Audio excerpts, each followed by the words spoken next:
Il y a un moment qui arrive sans prévenir. On ne l'annonce pas, on ne le planifie pas, on ne s'y prépare même pas pleinement. On le comprend tout de suite. On le remarque, tout simplement. On ne suit plus le mouvement de la foule. On reste dans les mêmes espaces. Vous entendez les mêmes conversations. Vous voyez les mêmes routines se répéter, mais quelque chose en vous refuse de suivre. Non par rébellion, non par supériorité, par reconnaissance. Réalisez que l'élan collectif n'a plus de sens pour vous, que la précipitation, le bruit, l'urgence partagée n'ont plus aucune signification. Plus vous avancez, plus vous êtes en phase. Cette vidéo parle de ce moment précis. Le moment où vous réalisez que vous vous êtes désynchronisé avec le reste du monde. La foule, et pourquoi ce moment ne marque pas le début de l'isolement, mais le début de l'indépendance psychologique. Au début, rien ne change extérieurement. Vous vous réveillez toujours dans le même monde. Les mêmes systèmes fonctionnent, le même contexte social. Les rythmes se poursuivent sans interruption. Mais intérieurement, quelque chose a changé. Vous commencez à remarquer que vous n'êtes plus animé par les mêmes forces qui animent les autres. Là où la direction prise par la foule semblait autrefois évidente, elle paraît désormais vaine. Les gens se précipitent vers leurs objectifs sans s'interroger sur leur origine. Ils répètent des opinions sans en examiner la véracité.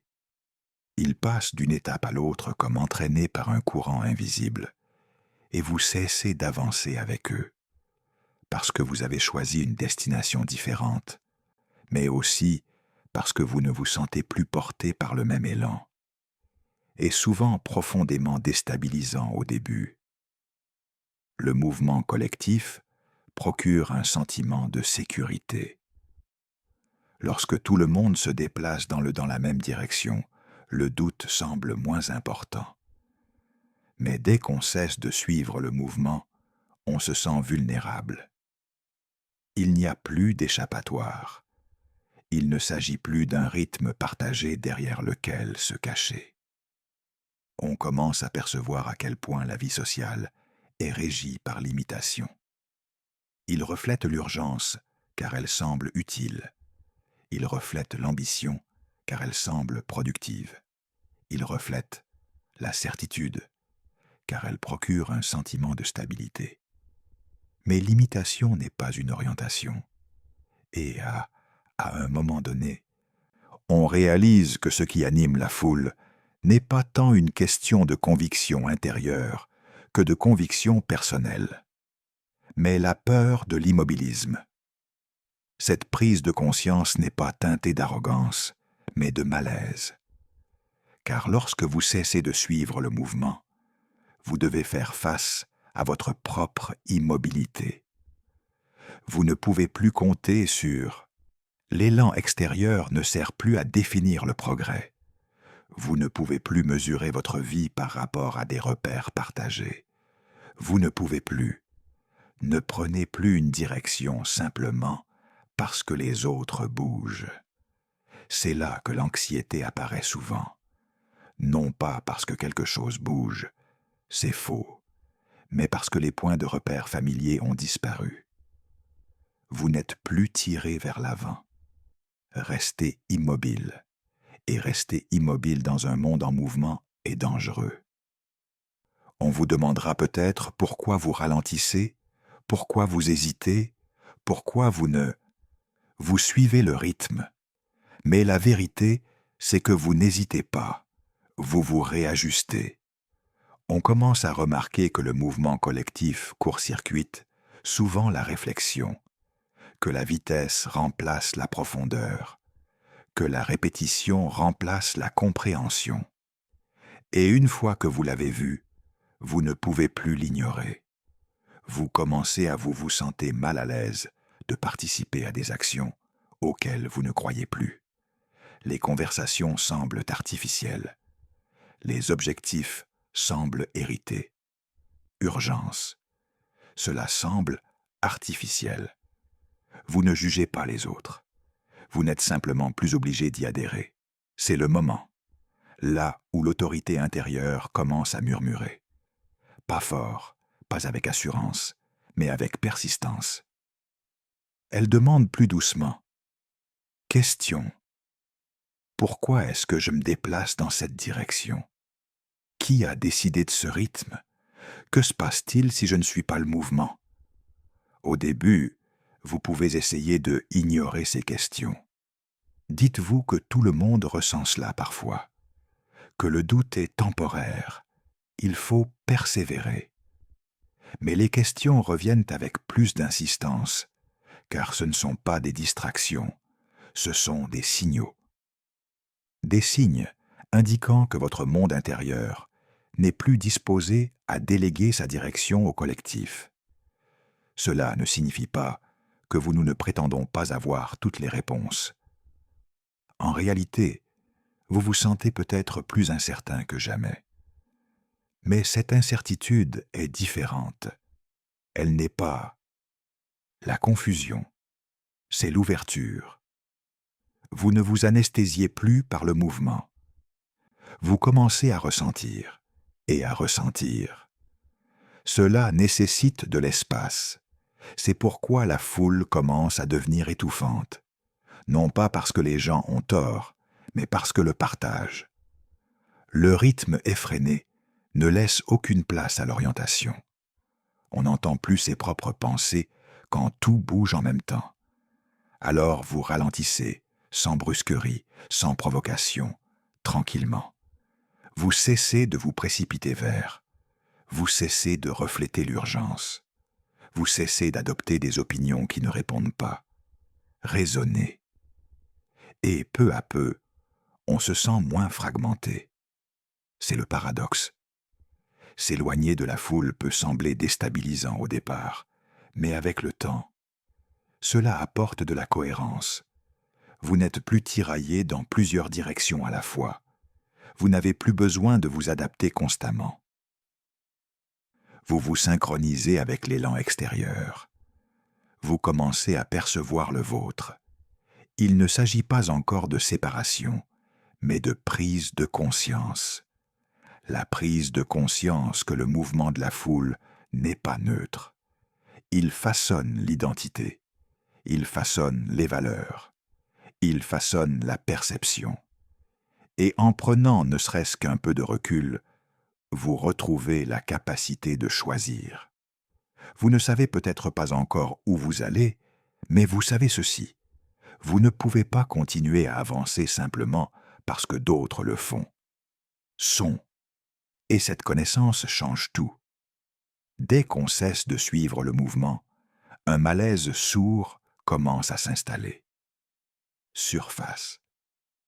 Pas immédiatement, pas de façon spectaculaire. Cela arrive lentement comme une surface. Une impression diffuse que quelque chose de familier ne vous retient plus. L'appartenance était autrefois naturelle. Vous partagiez des convictions communes. Vous avez partagé l'urgence. Vous avez partagé la direction sans la remettre en question. Maintenant, ce partage. Le courant s'est affaibli.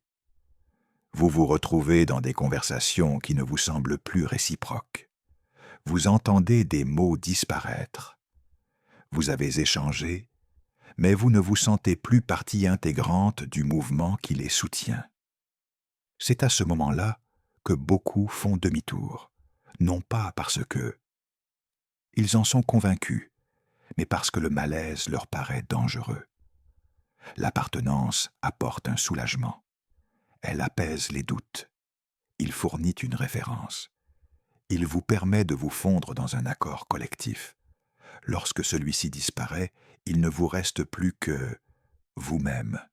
Et pour beaucoup, c'est insupportable. On commence à ressentir le coup psychologique du fait de sortir de soi-même. La foule.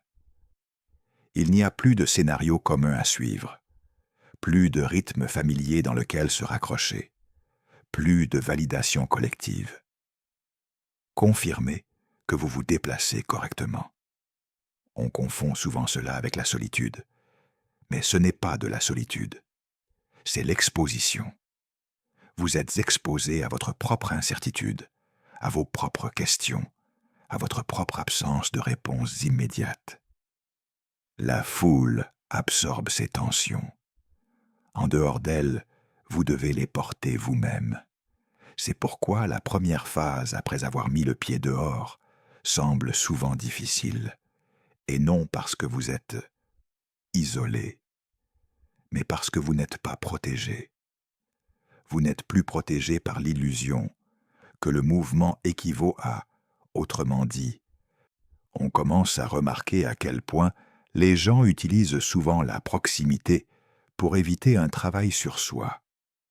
L'indignation partagée, l'enthousiasme collectif. Ces réactions ne sont pas fondamentalement mauvaises, mais elles ont une fonction. Empêcher. Le silence. Et c'est dans le silence que résident les questions sans réponse. Maintenant que vous n'êtes plus emporté par le courant, ces des questions surgissent.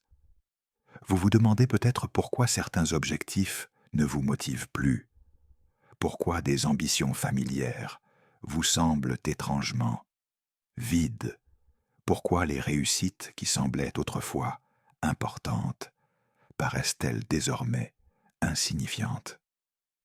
Cela peut créer de l'anxiété, non pas la panique aiguë du danger, mais le malaise sourd de la désorientation. On n'est plus sûr de rien. Comment mesurer les progrès? Les indicateurs sur lesquels vous vous appuyiez autrefois appartiennent désormais au grand public. Statut, dynamique, reconnaissance. Sans cela, il vous faut développer une nouvelle dynamique interne. Boussole. Mais cette boussole n'apparaît pas immédiatement. Elle se forme lentement, à travers un malaise. C'est la partie numéro. On s'y prépare. S'éloigner de la foule n'apporte pas immédiatement la clarté. Cela apporte le silence. Et le silence est confrontant. Dans le silence, vous réalisez à quel point votre identité a été façonnée par mouvements partagés. Vous étiez quelqu'un parce que d'autres bougèrent de la même manière. Sans ce mimétisme, vous vous sentez perdu, indéfini. Ce n'est pas un échec, c'est un démantèlement nécessaire. Vous séparez ce qui vous appartient de ce qui ne vous appartient pas. Vous avez hérité inconsciemment. Ce processus est inconfortable car il supprime les structures familières. Vous, non. Vous ne savez plus qui vous êtes. Par contraste ou par comparaison, vous ne pouvez pas dire « je suis comme, c'est parce qu'ils sont comme ça ». Tu dois te découvrir toi-même sans opposition. C'est bien plus difficile et bien plus honnête. Durant cette phase, vous pourriez être tenté de rejoindre la foule, simplement pour retrouver un sentiment de cohérence.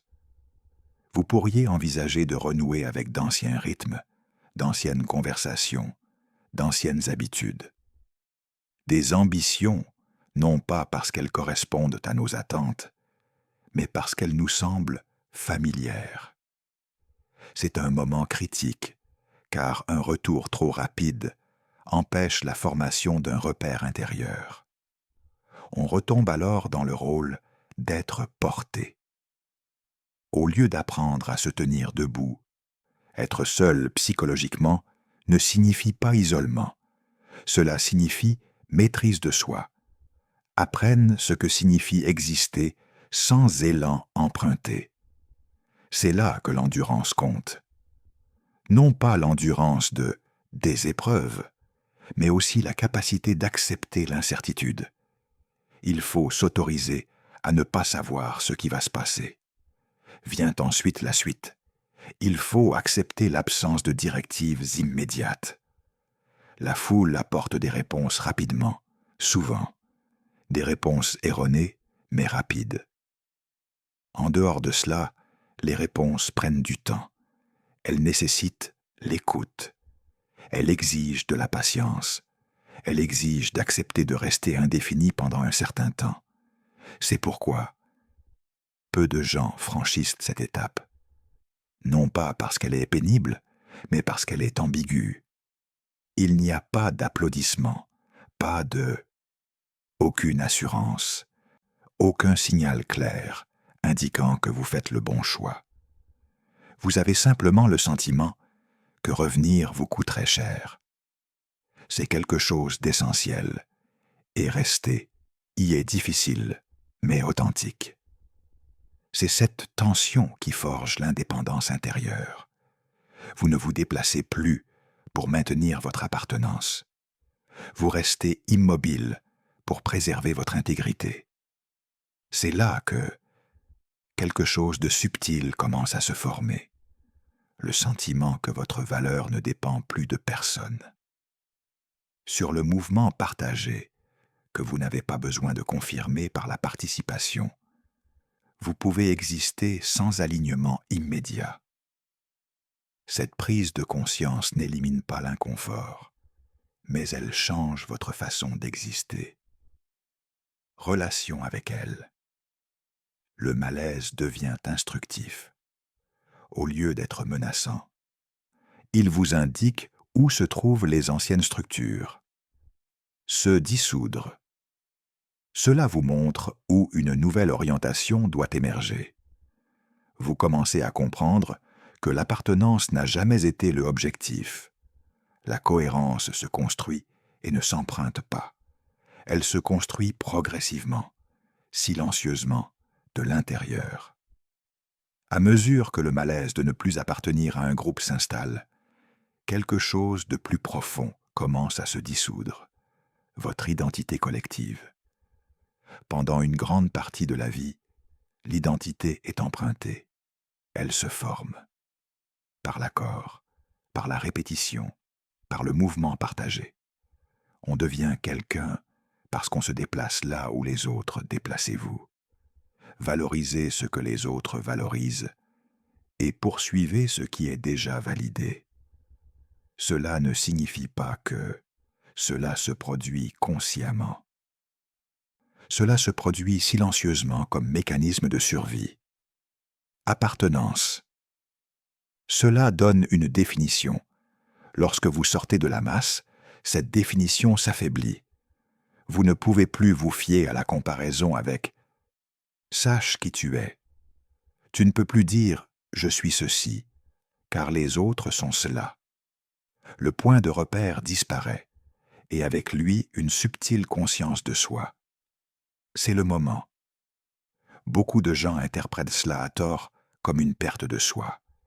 Ils disent se sentir vides, perdus, indéfinis.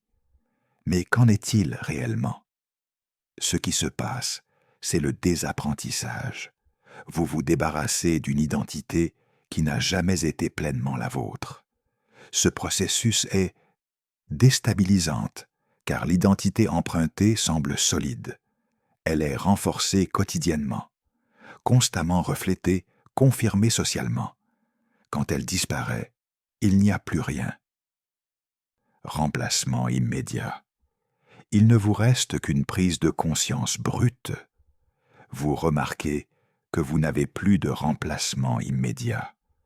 Vous ne parlez plus comme si vous lisiez un texte.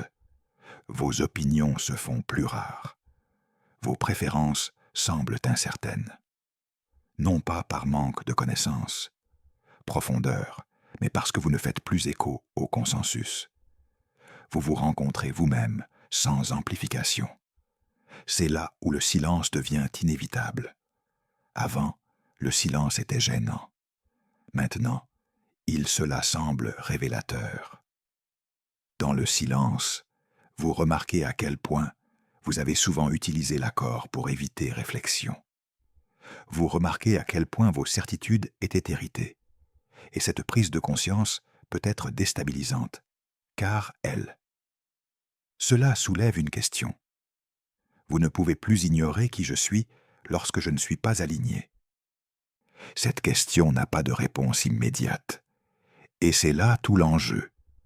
Une identité qui se forme trop rapidement et généralement assemblé, non découvert.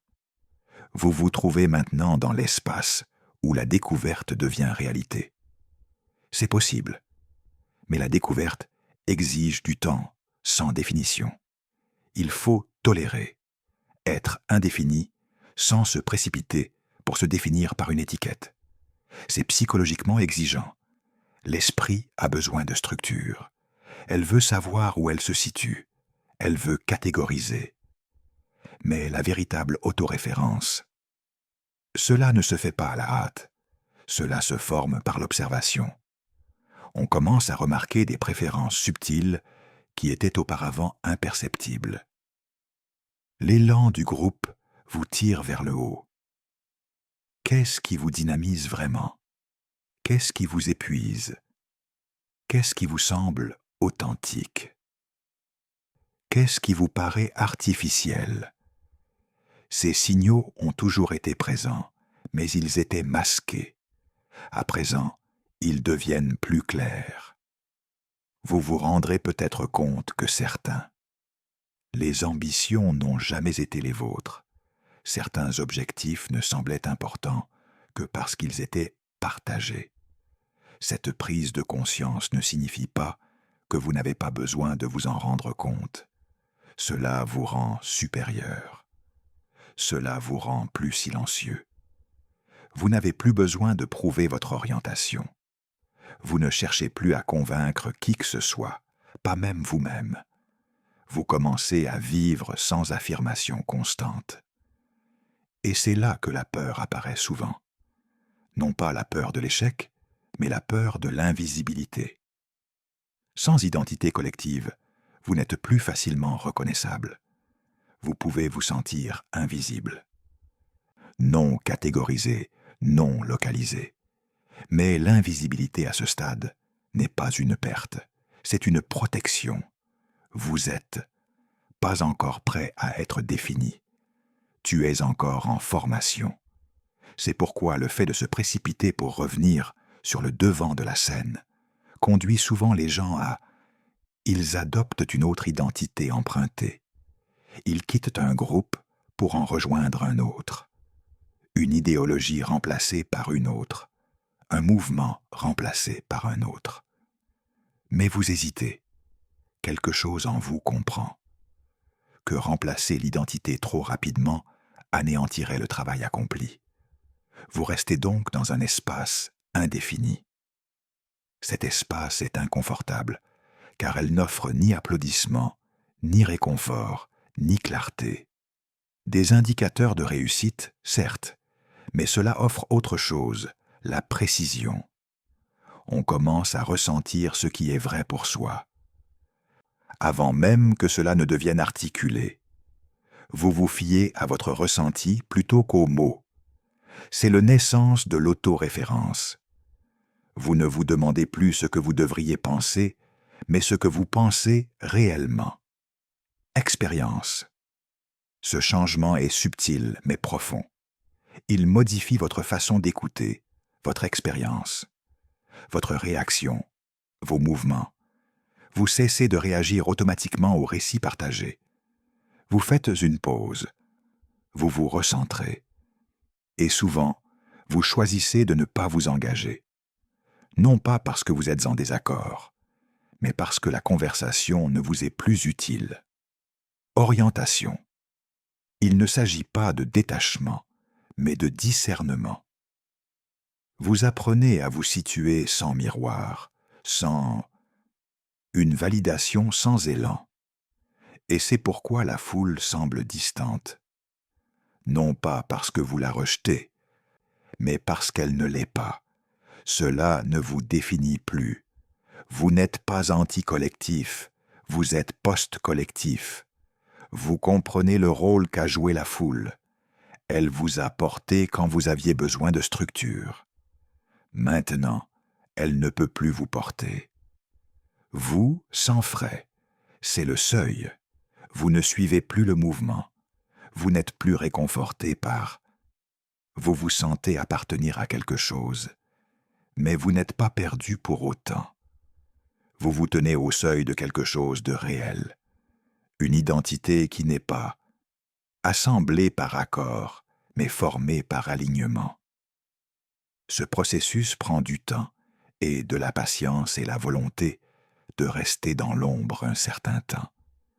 Mais quelles formes ne peuvent vous être enlevées ici, car est vôtre. Lorsque l'identité collective s'effondre, quelque chose d'inattendu commence à prendre sa place. Ni la confiance, ni la certitude, non le contrôle, l'autorité, mais pas celle qui s'exprime haut et fort. Intérieure. L'autorité ne s'annonce pas. Elle n'exige pas de reconnaissance. Elle ne recherche pas l'accord. Elle émerge discrètement. Vous cessez de déléguer la direction plus tôt, l'autorité vient de l'extérieur, du social des signaux, des attentes, de la pression invisible à bouger, à réagir. Et prenez des décisions qui vous permettent de rester en phase avec le groupe. Même lorsque vous pensiez choisir librement, vos décisions ont été façonnées par ce qui était déjà normalisé. Aujourd'hui, cette influence s'est affaiblie. Vous ne vous demandez plus ce que cela paraît logique aux autres. Vous posez une question bien plus concrète. Ce qui me semble juste, ce changement est subtil, mais cela change tout. On commence à se rendre compte qu'on a davantage confiance en soi. Non pas parce qu'on a les réponses, mais parce que vous ne vous précipitez plus pour éviter l'incertitude. Vous pouvez accepter de ne pas savoir, sans vous sentir obligé de le faire. Comblez l'espace. Cette capacité à tolérer l'incertitude est le fondement de la vie intérieure, l'autorité. La plupart des gens se fient à la certitude extérieure, car l'incertitude leur paraît inquiétante. C'est déstabilisant. Ils ont besoin de confirmation. Ils ont besoin de consensus. Ils ont besoin d'élan. Vous ne le faites plus. Vous commencez à pressentir ce qui est juste avant même que cela ne devienne défendable. Cette intuition n'est pas impulsion émotionnelle, c'est une orientation. Vous ressentez un alignement dans votre corps. Vous ressentez une résistance lorsque quelque chose vous déstabilise et que vous écoutez. Cette écoute modifie votre réaction. Monde. Arrête de trop expliquer. Arrête de défendre ton rythme. Arrête de te justifier. Vos choix. Non pas pour paraître fort, mais parce qu'il n'est plus nécessaire de s'expliquer. L'autorité ne découle pas de la persuasion, mais de la position. Vous savez où vous vous situez intérieurement, et cette connaissance, cela vous stabilise. C'est pourquoi vos réactions se font plus rares. Vous ne ressentez plus le besoin de répondre à chaque chose. Vous n'avez plus d'opinion. Vous ne vous engagez plus dans des discussions stériles.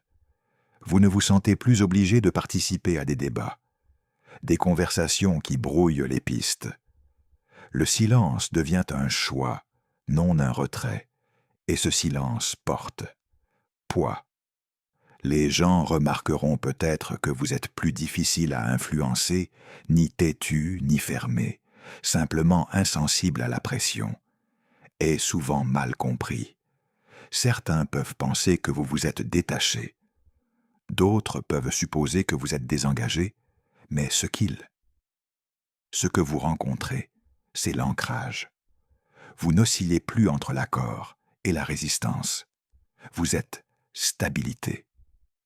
Cette stabilité change votre façon de vivre les conflits. Auparavant, les désaccords étaient vécus comme une affaire personnelle, l'appartenance menacée. Cela a déclenché des explications. Désormais, le désaccord est perçu comme informatif. On peut écouter sans « c'est captivant ». On peut reconnaître sans concéder. On peut se désengager sans hostilité. C'est un signe d'autorité. L'autorité n'exige pas la domination, mais la maîtrise. Votre monde intérieur est désormais suffisamment contenu pour contenir les forces opposées. des perspectives sans déstabilisation. Ce confinement est ce qui vous permet de vous rester présent sans fusionner. Vous ne reflètes plus les climats émotionnels. Vous, non. Vous absorbez plus longtemps l'urgence. Vous maintenez votre position sans forcer. C'est pourquoi votre présence commence à être perçue différemment par les autres. Certains se sentent plus calmes en votre compagnie, d'autres plus mal à l'aise. Ces deux réactions sont fréquentes, sont naturelles. L'autorité intérieure perturbe l'autorité extérieure.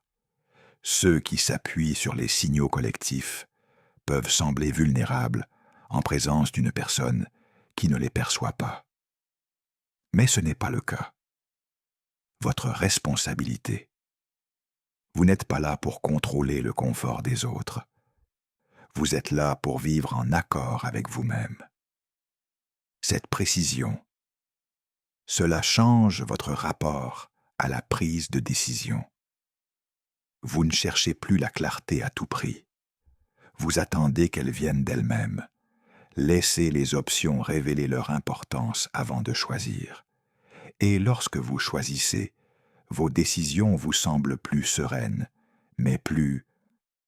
Dernière étape, vous ne vous mettez plus à l'épreuve par l'action. Vous agissez en fonction de vos orientations. Cela réduit les regrets, non pas parce que chaque décision est parfaite, mais parce qu'elle est cohérente avec elle-même. Vous ne vous trahissez plus. Maintenir l'harmonie avec les autres, c'est là que l'indépendance devient réelle. Non pas l'indépendance vis-à-vis des autres, mais indépendance vis-à-vis de toute autorité empruntée. Vous n'avez pas besoin d'autorisation pour faire confiance à votre timing. Vous n'avez pas besoin de validation pour « tenez bon ». Vous n'avez pas besoin d'accord pour aller de l'avant. Cela ne vous isole pas, cela vous clarifie. Vous êtes. Vous pouvez désormais pénétrer dans les espaces sans en être façonné. Vous pouvez interagir sans disparaître. Et lorsque vous, en partant, vous ne vous sentirez pas diminué. C'est la force qui se forge lorsqu'on cesse de suivre la foule. Rébellion, non-retrait, autorité, calme, imprévu, inébranlable. Et de cette autorité ouvre la voie à une nouvelle façon d'appréhender la vie. Une façon qui ne dépend ni de l'élan, ni de l'appartenance, ni approbation, mais sur l'alignement. Et l'alignement, une fois établi, devient son approbation, sa propre voie. À mesure que l'autorité intérieure se stabilise, le sentiment de séparation disparaît, comme une action que l'on entreprend. On a l'impression que c'est quelque chose qui se produit. Plus tôt dans ma vie, prendre de la distance demandait des efforts. Il fallait expliquer pourquoi on reculait. Il fallait justifier pourquoi on n'était plus d'accord. Il fallait maintenir son rythme. La séparation a engendré des tensions. Maintenant, ces tensions sont parties. Vous ne résistez plus à la foule. Vous ne cherchez plus à vous distancer des autres. Vous vous arrêtez tout simplement, être ébranlé par ce qui ne correspond plus. C'est la séparation sans résistance. Vous remarquez que vous ne ressentez plus le besoin de vous opposer aux idées qui ne vous parlent pas. Vous ne discutez pas. Vous ne exactez. Vous n'essayez pas de convaincre. Vous laissez les différences exister sans friction. Ce n'est pas de l'apathie, c'est de l'humilité, clarté. Vous comprenez que l'engagement alimenté par la résistance vous maintient lié à ce à quoi vous vous opposez. Auparavant, le désaccord vous a maintenu en contact. Désormais, le désengagement vous libère. Vous cessez de consacrer votre énergie à vous définir, par rapport aux autres. Vous n'avez plus besoin de contraste pour vous sentir unique. Votre identité n'est plus réactive. Voilà pourquoi. La séparation procure une sensation de pureté. On ne laisse rien derrière soi, empli de colère. On s'éloigne sans laisser de traces. Il n'y a pas de débris émotionnel. Vous ne repassez pas les conversations en boucle. Vous ne répétez pas les explications. Vous ne imaginez comment les choses auraient pu se passer différemment. Vous passez simplement à autre chose. C'est un signe que votre orientation est en interne. Vous ne recherchez plus de solutions externes. La clôture précédente nécessitait un accord. Clôture actuelle, cela se passe en interne. C'est vous qui décidez quand quelque chose est terminé. Cela modifie l'évolution des relations. Certaines personnes s'éloignent. Tout se déroule naturellement. Il n'y a ni conflit, ni confrontation. D'autres restent, mais des changements dynamiques. Vous ne maintenez plus le lien par l'effort. Vous laissez la proximité être déterminée par résonance. Cela signifie moins de connexions, mais des connexions plus authentiques. Vous n'évitez plus les gens. Vous ne compensez plus en cas de désalignement. Cette distinction est importante.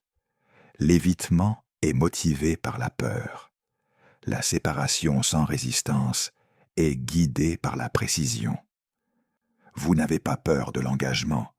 Vous n'êtes pas intéressé par distorsion. C'est pourquoi vous pouvez désormais intégrer les espaces sociaux sans vous perdre. Vous savez quand participer et quand prendre du recul. Vous faites confiance à votre intuition. Et parce que vous lui faites confiance, vous ne réfléchissez plus trop. Mouvement. Cela crée une qualité de présence différente. Vous ne cherchez pas d'indices. Vous ne vous adaptez pas. Pour maintenir l'harmonie, vous êtes simplement là. Les gens peuvent le ressentir et réagir de différentes manières. Certains se sentent apaisés par « votre présence met mal à l'aise les autres ». Cela n'a rien à voir avec vous. Votre stabilité souligne l'instabilité d'eux. Des environnements conçus pour un mouvement constant. Mais vous n'êtes plus responsable de réguler cet inconfort. Vous ne l'êtes pas. Je suis là pour rassurer la foule. Vous êtes ici pour rester aligné. C'est pourquoi la culpabilité disparaît. Auparavant, prendre du recul semblait égoïste. Tu avais peur de décevoir les autres. Tu craignais d'être mal compris. Ces peurs perdent désormais leur emprise. Non pas parce que vous vous êtes endurci, mais parce que vous avez compris quelque chose de fondamental. Il est impossible de maintenir l'alignement et de gérer les attentes des autres en même temps.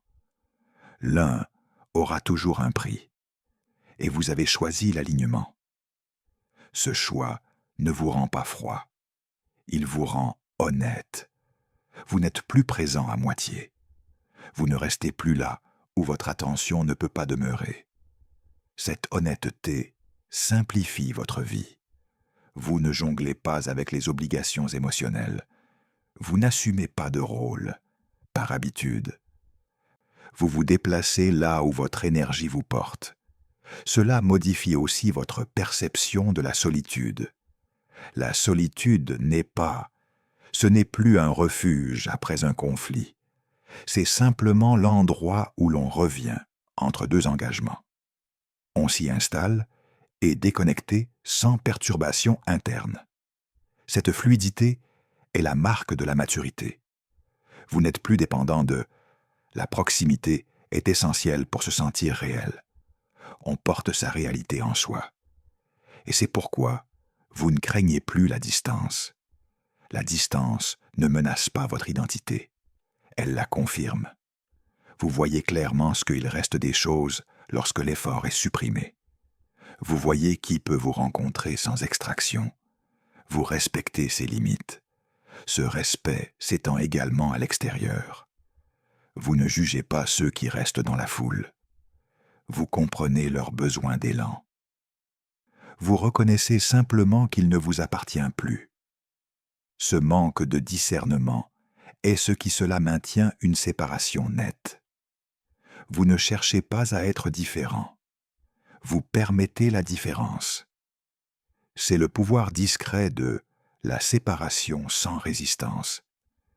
Elle ne fracture pas votre vie, elle la raffine. Vous n'êtes plus tiraillé par des rythmes concurrents.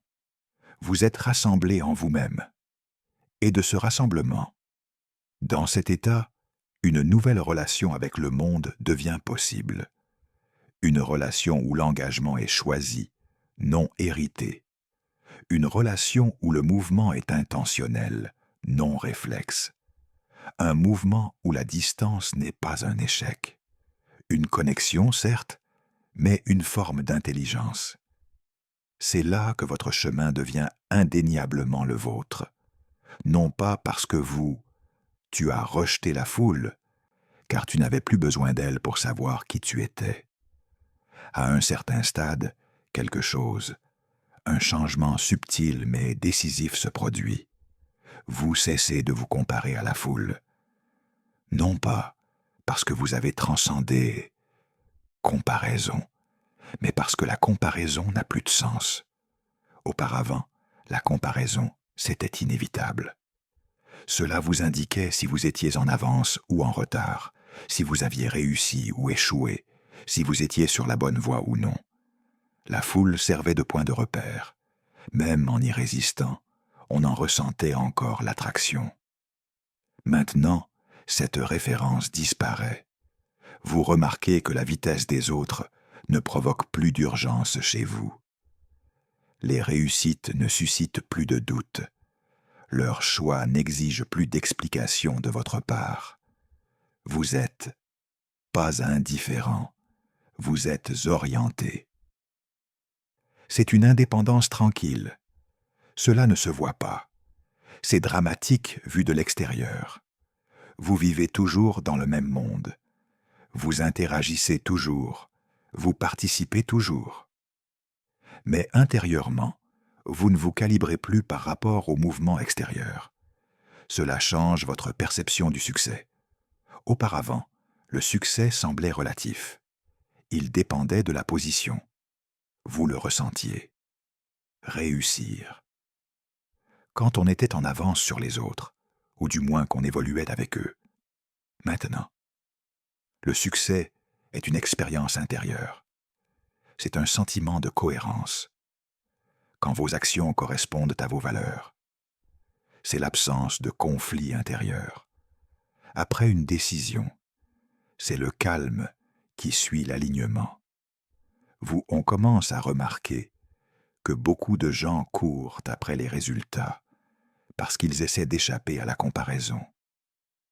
Ils passent rapidement à éviter de vous sentir en retard. Les erreurs s'accumulent pour vous donner l'impression d'être en avance. Mais lorsque la comparaison perd son emprise, cette poursuite semble inutile. Vous ne courez plus après la validation. Vous habitez votre propre vie. La vie. C'est pourquoi votre rythme devient régulier, ni lent, ni rapide, constant. Vous n'adaptez plus votre vitesse en fonction de qui vous regarde. Cette constance instaure la confiance, et non la confiance extérieure. Confiance en soi. Vous avez confiance en votre capacité à savoir ce qui compte vraiment. Vous avez confiance en votre capacité d'attendre lorsque le moment est incertain. Vous vous faites confiance pour vous désengager sans justification. C'est cette confiance qui vous permet de le faire. Vous pouvez vivre sans avoir constamment besoin d'être rassuré. Vous n'avez plus besoin de confirmation que vous faites les choses correctement. C'est la bonne chose à faire. Vous le sentez, et ce sentiment est plus discret que l'excitation, mais beaucoup plus fiable. Vivre sans se comparer aux autres change aussi la façon dont on ressent l'envie. Auparavant, l'envie était subtile. Vous ne l'auriez peut-être pas nommée, mais elle se manifestait par une certaine agitation, le sentiment que les autres avançaient, tandis que tu restais immobile. Maintenant, l'envie s'apaise. Tu peux encore remarquer ce qui suit. D'autres l'ont fait, mais cela ne vous déstabilise plus, car vous ne mesurez plus la valeur par la proximité ou le progrès. Vous comprenez quelque chose de fondamental. Des rythmes différents créent des vies différentes. Et les comparer, cela n'a aucun sens. Cette prise de conscience est un soulagement. Vous ne vous sentez plus obligé d'expliquer pourquoi votre parcours est différent. Tu ne t'excuses plus pour le timing. Tu acceptes que ta vie se déroule à son propre rythme. Séquence. Cette acceptation ne vous rend pas passif. Elle vous rend précis. Vous vous investissez pleinement lorsque tout s'aligne. Vous vous désengagez proprement dans le cas contraire. Il n'y a plus de débat intérieur, plus de doute persistant. Cette clarté simplifie votre monde intérieur. Vous dépensez moins d'énergie. Vous vous évaluez et vous investissez davantage dans l'expérience. Vous êtes présent, sans surveillance. C'est l'essence même de l'indépendance et non de l'isolement. Présence, sans autosurveillance. Vous ne vous observez plus de l'extérieur. Vous vivez de l'intérieur. Ce changement modifie également votre façon de gérer l'incertitude. Auparavant, l'incertitude entraînait des comparaisons. Vous vous tourniez vers les autres pour savoir à quel point vous devriez vous inquiéter. Désormais, l'incertitude est gérée en interne. Posez-vous d'autres questions. De quoi ai-je besoin maintenant? Qu'est-ce qui vous semble pertinent à ce stade? Qu'est-ce qui peut attendre? Ces questions, remplacez les indicateurs. Ils guident l'action sans pression. Et grâce à cela, votre vie devient plus paisible, sans pour autant être vide. Plus calme. Moins de commentaires intérieurs, moins d'autocorrection, moins de remises en question. On avance, sans constamment vérifier sa position. Ce calme n'est pas une absence, c'est de l'espace pour percevoir les subtilités, de l'espace pour s'orienter, de l'espace pour répondre plutôt que réagir. Les gens ne le feront peut-être pas. Ils remarquent immédiatement ce changement, mais ils le ressentent. Ils perçoivent que vous n'êtes plus en compétition, plus en comparaison. Je n'explique plus. Cela peut déstabiliser certaines personnes. La comparaison crée une hiérarchie. Quand on s'en éloigne, retirez-vous complètement du jeu. Vous ne cherchez pas à gagner. Vous ne cherchez pas à vous démarquer. Vous êtes simplement, vous restez là où vous êtes. C'est pourquoi votre indépendance semble discrète. Elle ne s'affirme pas. Elle n'en a pas besoin. Vous n'êtes plus défini par le contraste. Vous êtes défini par l'alignement. Cet alignement devient votre point de référence. Il vous indique quand agir, quand faire une pause, quand vous engager, quand vous retirer. Vous n'avez plus besoin d'un rythme extérieur. Vous portez votre propre rythme. C'est l'étape où vous cessez de regarder sur les côtés. Vous ne scrutez plus la foule. Vous regardez droit devant vous, et non vers une destination, mais en direction de votre propre épanouissement. Et cela change tout, car une fois que vous cessez de comparer, vous cessez de vous fragmenter. Votre énergie se concentre, votre attention s'aiguise, votre vie vous appartient, non pas en opposition au monde, mais en indépendance face à ses pressions. C'est une indépendance discrète, pas bruyante, performative, stable. Et de cette stabilité naît l'intégration finale. Possible, une façon d'être au monde sans être façonné par lui. À ce stade, une vérité profonde se révèle. Vous n'êtes plus en dehors du monde et vous n'êtes plus emporté par lui. Vous êtes en lui sans être submergé. Au début, s'éloigner de la foule donnait l'impression de prendre de la distance. Puis, ce fut une forme de séparation. Enfin, ce fut l'indépendance. Il s'agit désormais d'intégration. Vous n'êtes plus défini par l'opposition au collectif. Vous ne mesurez plus. Vous vous opposez à elle. Vous ne réagissez plus à son mouvement. Vous coexistez simplement. C'est une réaction discrète mais décisive. Changez, car la liberté ne s'acquiert pas en fuyant le monde, mais en étant capable de vous y rester sans vous perdre. Vous continuez à emprunter les mêmes rues. Vous continuez à interagir avec les gens. Vous participez toujours à une réalité partagée. Mais quelque chose en vous n'est plus synchronisé de force. Vous n'êtes plus poussé par l'urgence, vous n'êtes pas séduit par l'élan, vous n'êtes pas déstabilisé par du bruit. Tu avances à ton propre rythme. Et grâce à cela, le monde n'est plus... C'est accablant. Avant, la foule pesait lourd parce qu'elle vous façonnait. Maintenant, c'est... Cela vous traverse sans s'imprimer. Vous écoutez sans absorber. Vous vous engagez sans fusionner. Vous vous déplacez sans dériver. Ce n'est pas du détachement. C'est une présence délimitée. Vous avez appris à rester ouvert sans devenir perméable. Vous remarquez que les situations n'exigent plus de réaction. De votre part, elles appellent une réponse. Et parfois, la réponse est le silence. Parfois, c'est une action, mais c'est toujours un choix. Ce choix est la marque de liberté psychologique. Vous n'agissez plus pour maintenir votre position. Vous agissez en fonction de votre orientation. L'orientation procure une confiance sereine. Non pas une confiance en quête de reconnaissance, mais une confiance qui émane de l'intérieur. Cohérence. Vous avez confiance en votre timing. Vous avez confiance en vos pauses. Vous avez confiance en vos mouvements. Et grâce à cette confiance, vous ne cherchez plus à dissiper l'incertitude. Vous laissez les situations évoluer jusqu'à ce que la clarté vienne naturellement. Cette patience change la façon dont la vie vous aborde. Les gens peuvent percevoir que vous êtes moins prévisible, moins imprévisible, plus ancré dans la réalité. Ne suivez pas les tendances simplement parce qu'elles sont établies. Ne les rejetez pas non plus. Choisissez en fonction de ce qui vous convient. Cela rend votre vie plus paisible, mais aussi plus juste.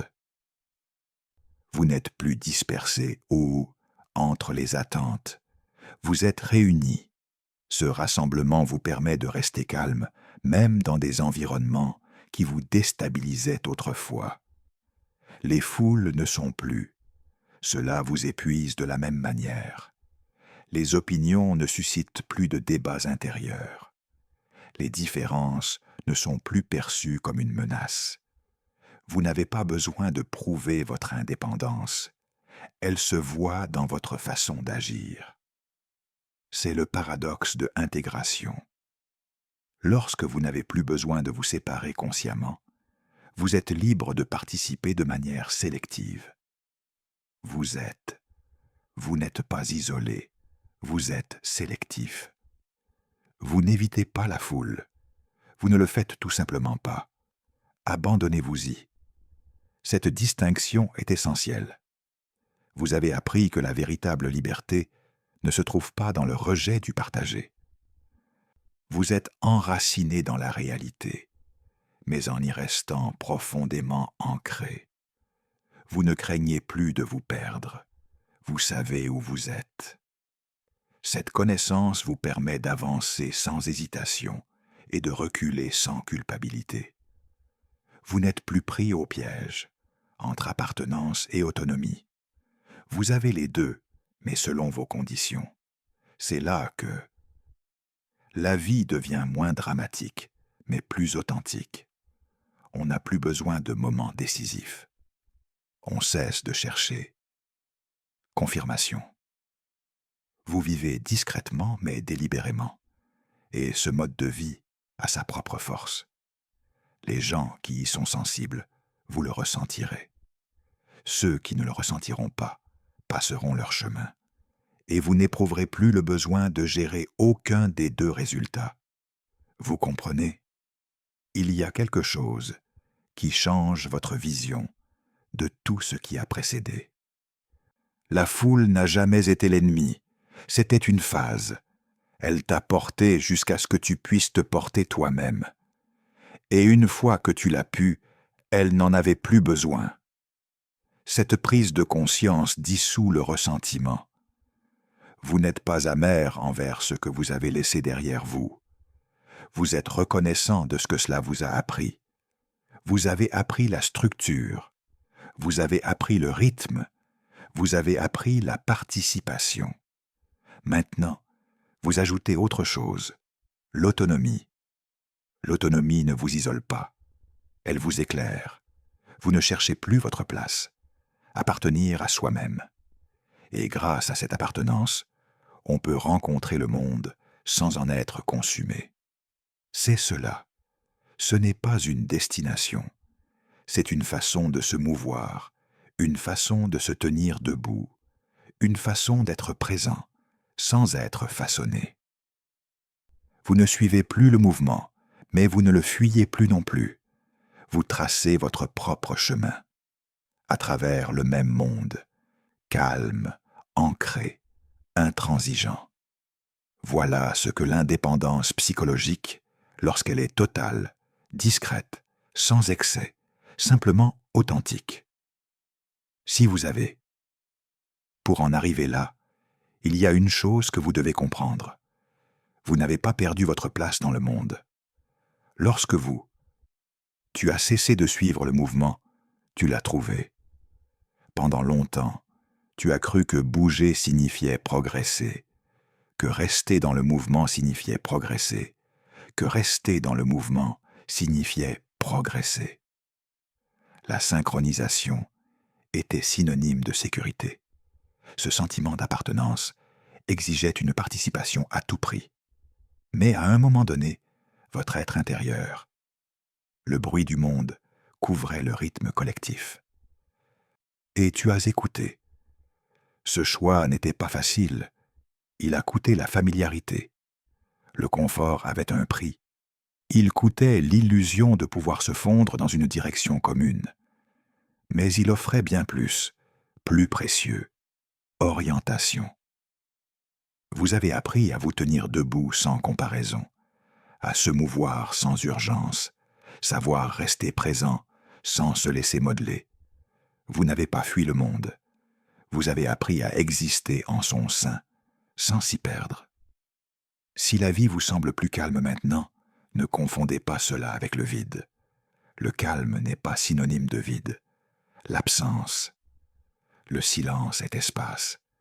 Espace pour la clarté, espace pour la précision, espace pour une vie qui ne vous divise plus. Vous ne cherchez plus à appartenir à un groupe.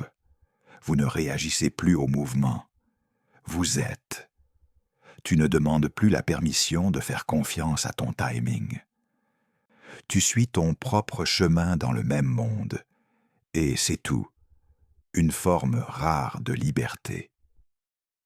Si cette vidéo vous a touché, c'est parce que vous reconnaissez ce changement en vous, et non pas comme un réveil brutal, mais aussi un retour progressif à l'authenticité.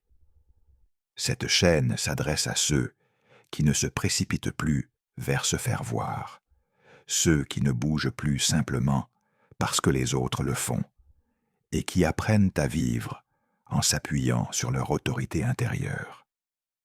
Si vous le sentez, vous avez votre place ici, abonnez-vous, non pas pour suivre du contenu, mais pour poursuivre un chemin qui privilégie la profondeur au bruit.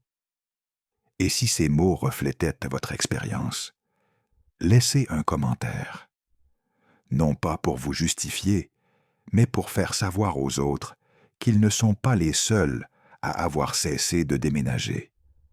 Avec la foule, tu as choisi de rester inébranlable. Souviens-toi de ceci. Tu n'as pas besoin de fuir le monde. Tu n'as pas besoin de lui résister. Il vous suffit de rester ancré pour traverser cette épreuve. Et alors, rien d'essentiel ne pourra vous être dérobé. Gardez le cap, restez ancré et continuez à avancer à votre propre rythme.